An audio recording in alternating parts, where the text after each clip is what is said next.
कोलकाता हुगली नदी के किनारे आबाद है। जॉब चार्नक ने 1690 में 3 गांव को मिलाकर एक शहर आबाद किया जो बाद में कैलकाटा कहलाया। साल 2001 में इसे कोलकाता नाम दे दिया गया। ईस्ट इंडिया कंपनी ने दीवानी हासिल करने के बाद कोलकाता को खूब सजाया संवारा और अपना मरकज बनाया, लेकिन 1857 के बाद कंपनी ने दिल्ली के बजाय कलकत्ता को देश की राजधानी घोषित कर दिया और 1911 तक कलकत्ता ही राजधानी रही। कैलकाटा शहर के वजूद में आने से सदियों पहले यहां बड़े सूफियों का सिलसिला मिलता है।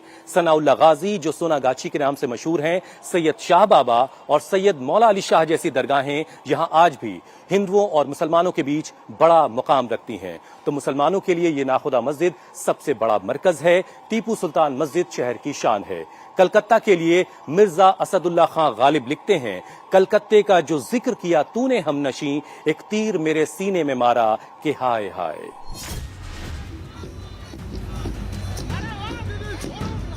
इंडिया टीवी के शो मोदी और मुसलमान का काफिला पहुंचा है उस पश्चिम बंगाल में जहां ममता बनर्जी अनडिस्प्यूटेड सबसे बड़ी नेता हैं।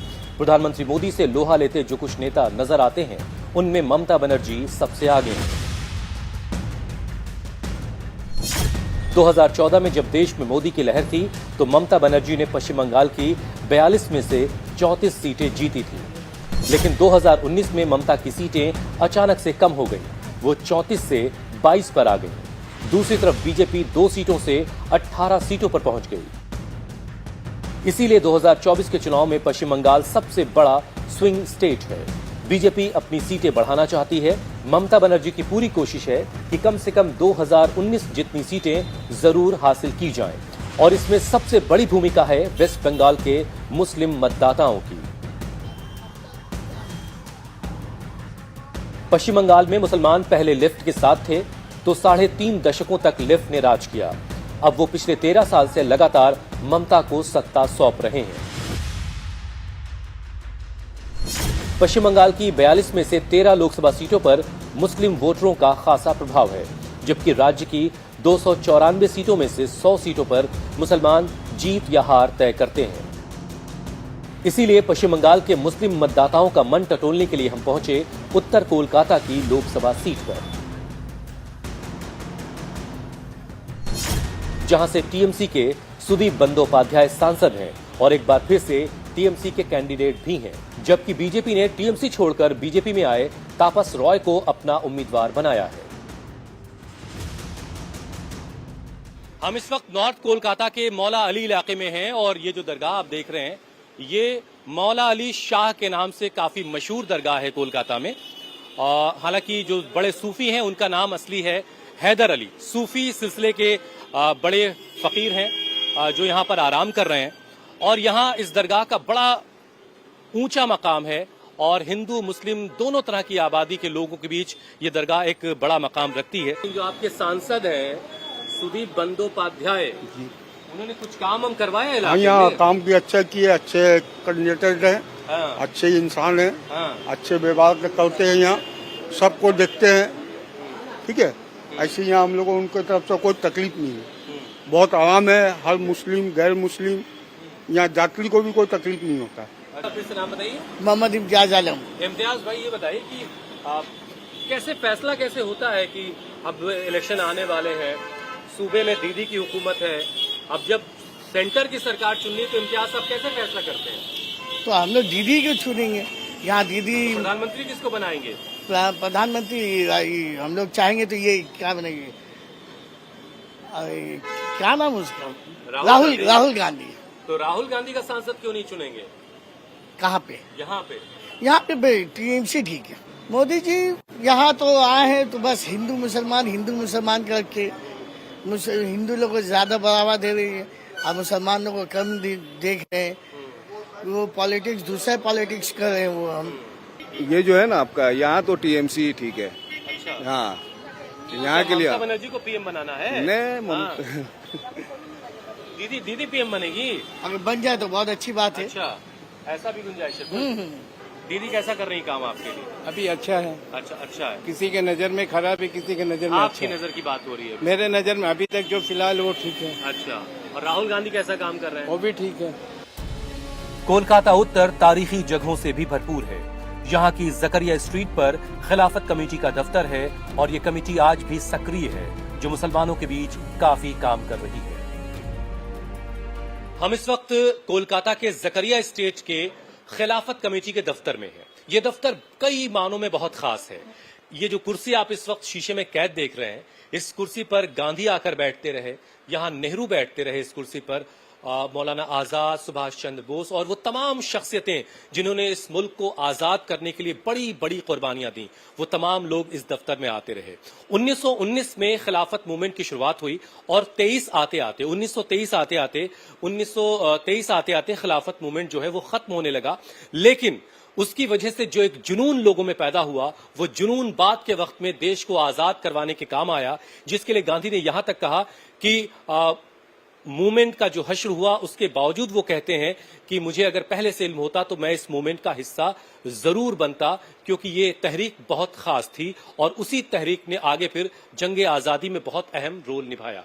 कुछ लोग हैं जो इस कमेटी से आज के वक्त में जुड़े हुए हैं। सवाल यही है कि उस वक्त में इतना अहम किरदार निभाने वाली खिलाफत कमेटी कोलकाता की आज के वक्त की सियासत में और आज के वक्त सोसाइटी के लिए क्या कर रही है। तो आज की सियासत में क्या कोई दखल है? कहीं से कुछ आप लोगों के बीच जाते हैं, कभी कुछ बातें होती हैं कि भाई फला पार्टी को वोट करना है, फला से दूर रहना है, ऐसी कुछ बातें भी होती हैं? नहीं, एज ए ऑर्गेनाइजेशन कलकत्ता खिलाफत कमेटी ऑर्गेनाइजेशन के थ्रू हम लोग किसी से कुछ बात नहीं करते हैं। अब हम लोग इंडिविजुअल जो है, इनफरादी तौर से हम लोग अपने अपने तौर से किसी को भी आके वो कोई भी पार्टी करे, कोई भी सियासी पार्टी करे, हम लोगों को कोई इख्तलाफ नहीं है। और अपने अपने तौर से जो पार्टी करता है उसके बारे में हम लोग जो है अपील करते हैं लोगों को। मौजूदा जो सूबे की हुकूमत है उससे आप लोगों को कैसा साथ मिल रहा है, कैसा सपोर्ट मिल रहा है? अल्हम्दुलिल्लाह हम लोगों को सपोर्ट तो मिल रहा है। ममता बनर्जी का एक सॉफ्ट कॉर्नर तो है ही है कम्युनिटी की तरफ से, और कोशिश जारी रहती है कि भाई हम लोग भी वसूल कर सकें। तो हम लोग में भी वो कुव्वत और सलाहियत होना चाहिए कि हाँ भाई किसी से कुछ चाहे तो वो मिल जाए। तो अल्हम्दुलिल्लाह अभी तक तो मामला ठीक ही चल रहा है और इंशाल्लाह कुछ उम्मीद है कि आगे भी ठीक चलेगा। आपके एतबार से? इतबार से यही है कि खिलाफत कमेटी जो है हमेशा कौम और मिल्लत के जब मामलात होते हैं तो हुकूमत से आंख मिला के बात करती है। इसकी सबसे बड़ी मिसाल है मेरी मौजूदगी में कि जब 92 में फसादात हुए थे बंगाल के इर्द गिर्द साइड में, तो खिलाफत कमेटी का वफद खुद ज्योति बासु साहब जो हमारे चीफ मिनिस्टर थे, खिलाफत कमेटी ने वहां अपना प्रेजेंटेशन दिया और अपने डिमांड को रखा, जिसको हुकूमत ने माना और मानने के बाद इस मामलात को आगे जो है पूरी तरह देख रेख किया।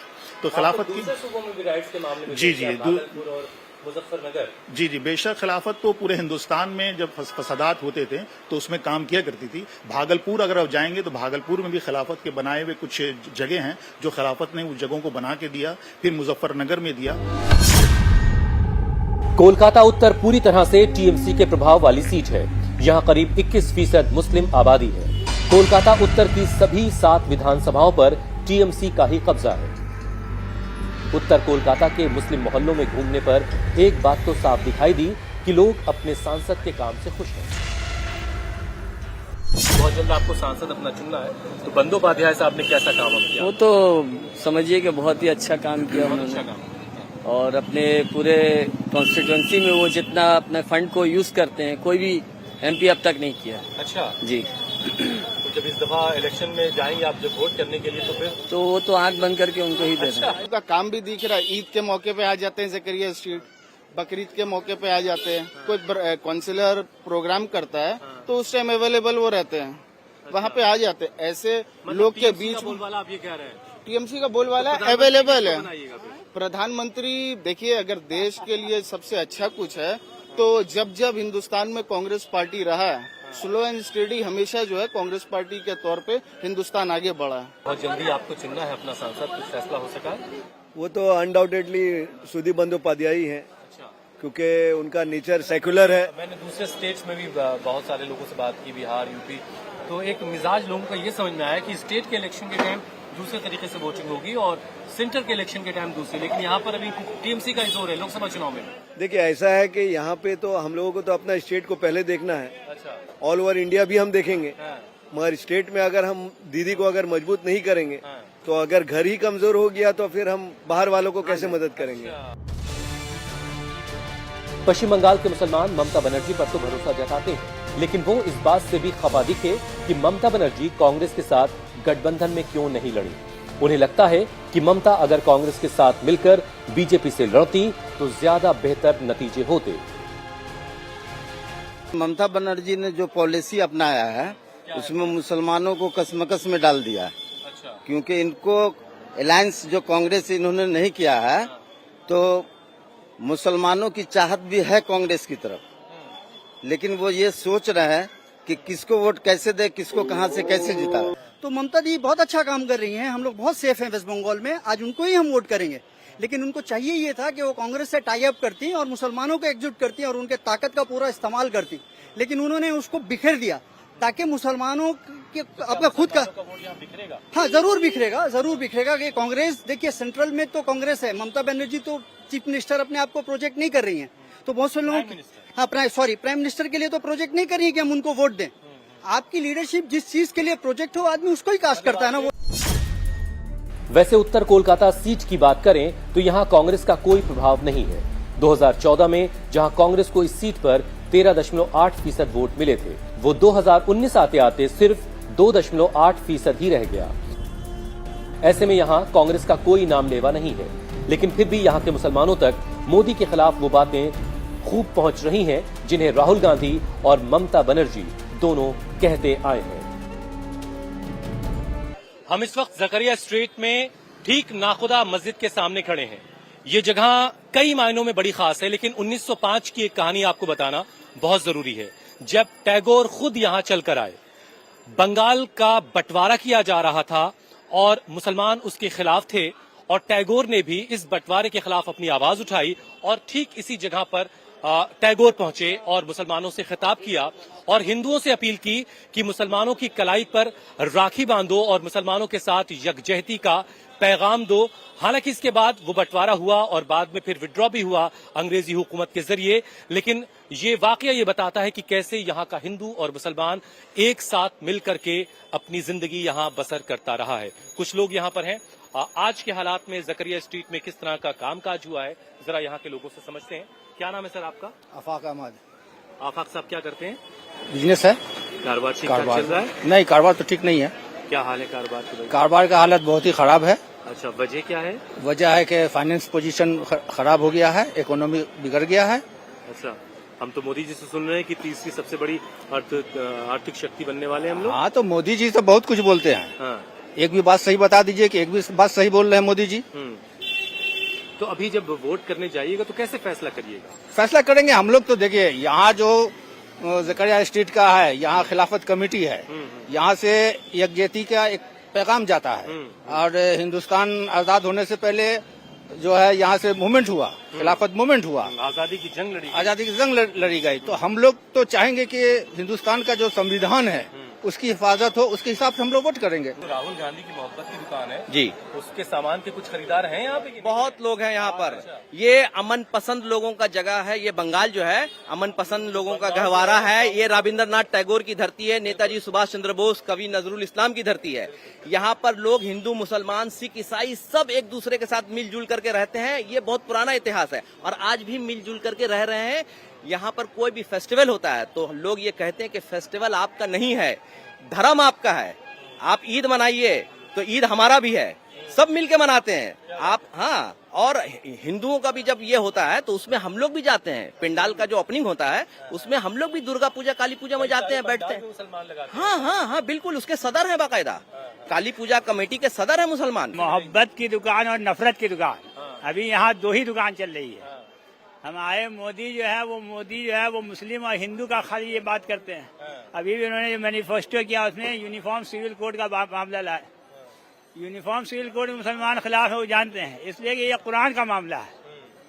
कुरान में जो है ये नहीं है यूनिफॉर्म सिविल, उसमें सब कुछ लिखा हुआ है कि किसको कितना हिस्सा मिलना चाहिए, लेकिन वो सिर्फ मुसलमानों को जिक्र देने के लिए उन्होंने ये शोषा छोड़ा कि यूनिफॉर्म सिविल कोड डाला जाए। जबकि वहाँ जो आया, उत्तराखंड में आया, उसमें ट्राइबल को बात दे दिया कि इसका इतलाक ट्राइबल पर नहीं होगा, मुसलमानों पर होगा। सारी खबर है आपको, लेकिन अब बोलिए। क्या बात है, बहुत उम्दा। और अच्छा, मोदी जी जो ये समझ रहे हैं कि 400 पार, वो नामुमकिन है। बगैर मुस्लिम वोट के वो 400 पार जा ही नहीं सकते। हालांकि उत्तर कोलकाता के मुसलमानों की एक आवाज ये भी है कि टीएमसी बीजेपी के नाम पर डराकर वोट ले रही है।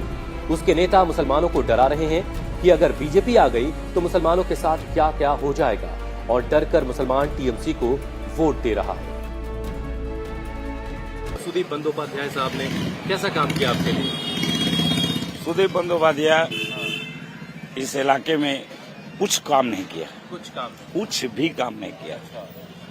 बस एक तो धमकी देता है कि आप लोग वोट नहीं दीजिएगा हमको तो बीजेपी आ जाएगा। अच्छा, अब बीजेपी आ जाएगा तो वो शैतान है, खा जाएगा हम लोग को। बस यही है। और मुसलमान का सबसे बड़ा कमी यही है कि हम लोग डर चुके, और बात नहीं।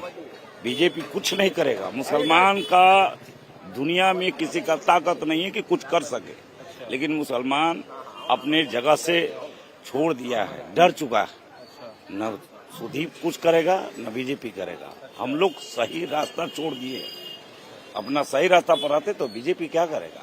हम लोग जैसे 5 भाई खड़े हैं, अगर एक भाई आवाज देता उसी आवाज पर हम लोग चलते तो ठीक है। हम कहीं चलते हैं, ये कहीं चलते हैं, वो कहीं चलते हैं। बस इसी अफसोस है, यही है। बहुत अच्छा पोजीशन है बीजेपी का बहुत अच्छा पोजीशन, बहुत बढ़िया पोजीशन है। 25 से 27 सीट आ रहा है। अच्छा, इस सीट पे तापस राय साहब जीत रहे हैं। अच्छा जी, आप बीजेपी के कारकुन हैं क्या? कारकुन नहीं है, हम लोग बीजेपी ज्वाइन नहीं किए, कारकुन नहीं है। मुसलमानों का वोट बीजेपी को जाएगा? बिल्कुल जाएगा। अच्छा, अच्छा नेता है, अच्छा लीडर है, तो क्यों नहीं जाएगा। तो कुछ काम भी जरा सा गिनवाइए मोदी जी के, जो जिसको लेकर मुसलमान बड़े खुश हो। मोदी जी का तो बहुत काम है। उत्तर प्रदेश में 25-27 IAS IPS निकले, वो योगी के राज में निकले हैं। नहीं, यहाँ बंगाल की बात कर लेते हैं। पश्चिम बंगाल में उनका सरकार कहाँ जो करेंगे। सेंटर तो सब जगह होती है सर। होता है तो देते तो हैं, क्या चीज नहीं दे रहे हैं, मिल नहीं पा रहा है। यहाँ तो बंदर बाट लगा हुआ है। अच्छा जी। फिर भी कोलकाता का मुसलमान ममता बनर्जी का पक्का वोटर दिखता है। यहां काम धंधा करने वाले मुस्लिम कारोबारियों के सामने महंगाई, जीएसटी और नए नए टैक्स कानूनों के सवाल भी हैं। उन तक ED, CBI, electoral bond, CAA, NRC और UCC की आवाज भी जा रही है, और इसीलिए वो ममता के साथ नजर आते हैं।